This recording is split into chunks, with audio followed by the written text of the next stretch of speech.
Mayordomo de la fiesta patronal 8 de mayo, Carlos Silva Coras y esposa Norma Álvarez Paucar, y para sus hijos Giancarlos, Gabriela, Susan Silva Álvarez, en Acraquia, con cariño.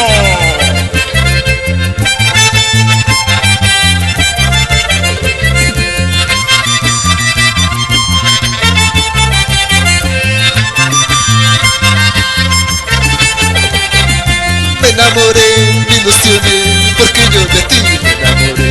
Me ilusioné, me enamoré, porque yo de ti me ilusioné. Sin conocerte me enamoré, tal vez tienes otro amor. Sin conocerte me enamoré, tal vez tienes otro amor. Me enamoré, me ilusioné, porque yo de ti me enamoré. Me ilusioné, me enamoré, porque yo de ti me ilusioné. Sin conocerte me enamoré, tal vez tienes otro amor.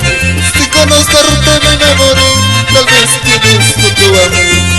¡Uria, Uria, Uria! Así se baila Luisa Santiago Asto, hijos Davis, Angeli y Ángel, por Pampas Tayacaja.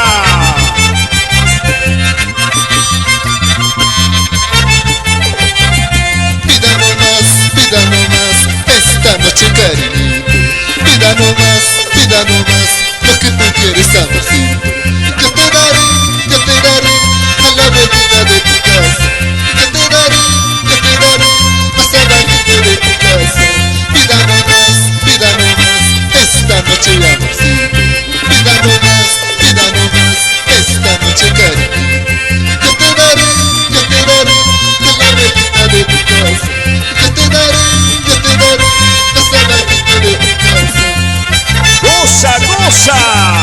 Julio César Félix Villalba y esposa Teodora Quispe Quispe, por Huancayo, con cariño.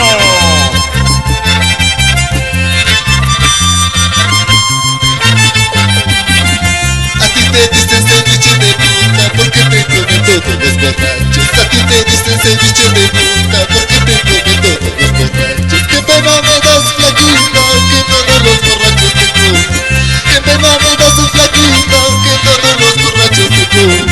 A ti te dicen ceviche de puta porque te comen todos los borrachos. A ti te dicen ceviche de puta porque te comen todos los borrachos. Que pena me das, flaquita, que todos los borrachos te comen. Que pena me das, flaquita, que todos los borrachos te comen. Así es la vida. Tiene Luis Torres y esposo